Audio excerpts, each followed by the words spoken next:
En el siglo XIX iniciaron las ideas sobre lo que hoy conocemos como seguridad social. En Colombia podemos hablar que ocurrieron tres etapas. La primera etapa comienza en 1819, cuando Simón Bolívar en su discurso de Angostura dice: el sistema de gobierno más perfecto es aquel que produce mayor suma de felicidad posible, mayor suma de seguridad social y mayor suma de estabilidad política. Él en su discurso habla de querer darle protección y bienestar a los hombres del ejército. Seguidamente, 2 años después, en el decreto 13 de octubre, establece que las viudas, hijos y padres de militares fallecidos dispondrían de las pensiones de sus familiares. Claro está que estos antes no debían de contar con el Montepío. ¿Y qué es el Montepío? Es un amparo que se le ofrece a las mujeres viudas de los militares caídos en batalla. Este es un modelo español que al momento de implementarse en Colombia tuvo varias modificaciones.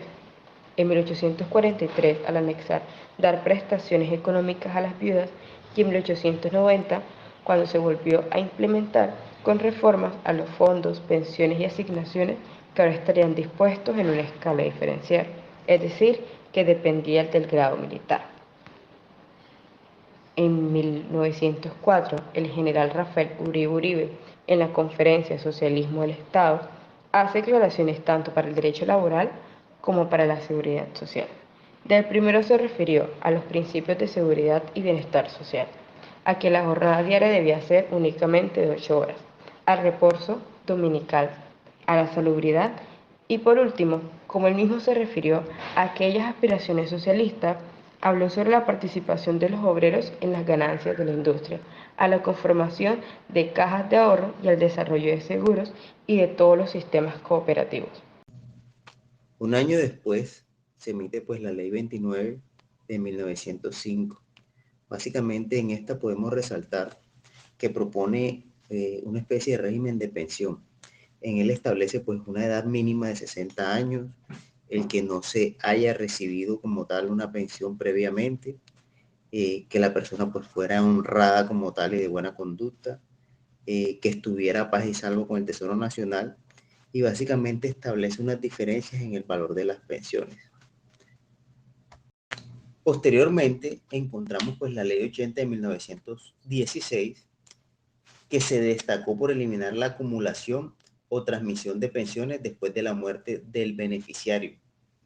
Esto pues básicamente le quitó un beneficio de transmisión que tenían las esposas y los hijos de los militares que morían en combate. Posteriormente, en 1922, con la ley 68, se dispone que las pensiones como tal sean inembargables, tanto la de los civiles como la de los militares. En 1922, pues también encontramos que se emite la ley 40 y esta misma ley pues se complementa con la ley 86. En esta se observa pues un reconocimiento de incapacidades.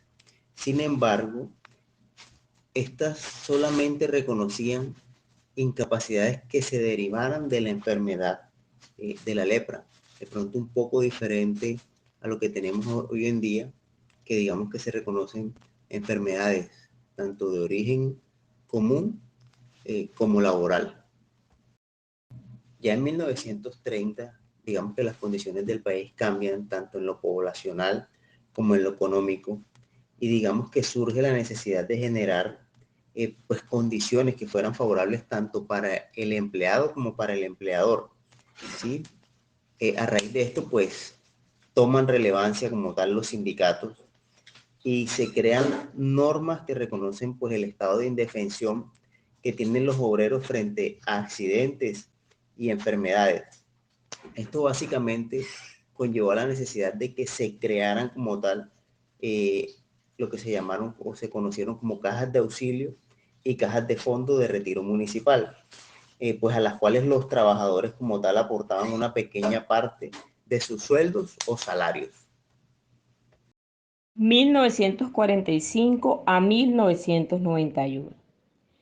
En el año de 1945 se crea la Caja Nacional de Previsión Social de los Empleados y Obreros Nacionales.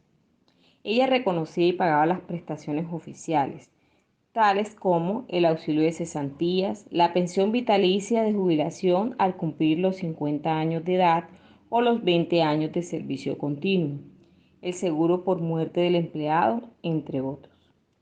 A partir de ella se crearon más instituciones análogas, una de las más importantes, el Instituto Colombiano de Seguros Sociales, que fue creado en 1946.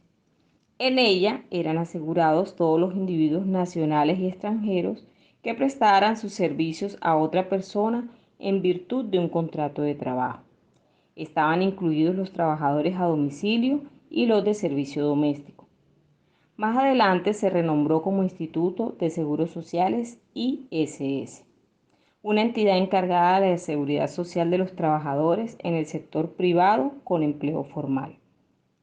En 1957 aparecieron las cajas de compensación familiar, que en un inicio estaban enfocadas a que todos los patronos y establecimientos descentralizados con capital no inferior a 100.000 pesos o aquellos que tuvieran como mínimo 20 trabajadores permanentes se vieran obligados a cubrir dicho subsidio. Pero años después, la Asociación de Cajas de Compensación Familiar, ASOCAJAS, estableció que además debían cumplir funciones complementarias de seguridad social en salud en beneficio del núcleo familiar de los trabajadores. En los años 60 y 70 entró en vigencia el Plan Nacional Hospitalario, por el cual se establecía la construcción, dotación y operación de los hospitales. Más adelante, en 1975, se decretó el Sistema Nacional de Salud, entendido este como un conjunto de organismos, instituciones, agencias y entidades que tenían como finalidad específica procurar la salud de la comunidad. Por último, la Constitución Política de 1991 consagró en el capítulo 2, artículo 48, que la seguridad social era un servicio público de carácter obligatorio. ¿Cómo estaba establecido el sistema de salud antes de la Ley 100? Pues bien, antes de la Ley 100, el sistema de salud se ejercía de tres maneras distintas para atender a los usuarios. Primero, el sistema de seguridad social. Este cubría a los trabajadores privados por medio del Instituto de Seguros Sociales y la Caja de Previsión que se encargaba de asegurar a los empleados públicos. Además, con la participación del sistema de subsidio familiar mediante las cajas de compensación, esto les proporcionaba una atención a las personas que pertenecían a la familia del trabajador del sector privado, que inicial y posteriormente se incorporó también a los del sector público. Por segundo, tenemos el sistema privado. En este se encontraba conformado por clínicas y seguros privados, en los cuales se prestaba un servicio a las personas con capacidad de pago, aquellas personas que podían pagar una póliza de medicina prepagada o consultas privadas. Por tercero, tenemos el Sistema Nacional de Salud. Este proporcionaba sus servicios de manera restringida. Por esta razón, la población pobre y vulnerable solo era atendida cuando llegaba en malas condiciones o en un estado crítico. Por esta razón, en el año de 1993, la cobertura del sistema de salud solo cubría el 24% de la población según el DANE. Además, que en el año de 1999, un 33,2% de la población más vulnerable y pobre no recibió una atención médica cuando se encontraba enferma. Además, que los gastos de medicamentos, consultas y laboratorio representaban el 28,2% de su ingreso total en el año. A diferencia de la población que tenía mayor ingreso, estos representaban el 6,5%.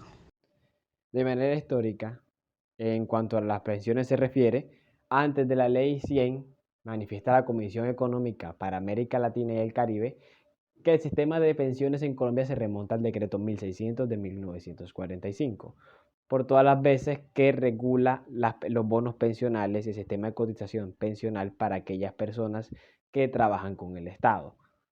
Ya de manera más cercana o más actual y liberal, tenemos que un año después, mediante la Ley 60 de 1946, se regula al trabajador independiente y se muestra y se manifiesta la forma en la cual puede acceder a la pensión y cómo se estarían dando sus aportes a pensión. Por toda vez que el artículo 5 manifiesta quiénes son trabajadores independientes, quienes cuentan como trabajadores y que de manera más reciente y de manera en la cual se basa actualmente la Ley 100, tenemos a la Ley 10 de 1990, que si bien tiene un enfoque de salud, estaría dando los inicios de los principios que hoy en día tenemos ante la Ley 100. En el presente cuadro comparativo se presentan los principios que se aplicaban durante la vigencia de la Ley 10 de 1990 frente a los principios que nos rigen en la actualidad en el uso y la vigencia de la Ley 100 de 1993. Encontramos diferencias dado a que hay un cambio de etapas que vendría a ser antes de la Constitución de 1991 y después de la Constitución de 1991, siendo esto un cambio de enfoque que se centra aún más en el Estado Social de Derecho, en el cual la solidaridad, la integralidad, la unidad y la eficiencia toman completo protagonismo en uso de una facultad que busca dar un avance en el cual la persona y el usuario que busca acceder a pensiones es un humano y que tiene una vida que no es infinita, aprendiendo de los errores en el cual se busca una mayor articulación y comunicación entre sistemas.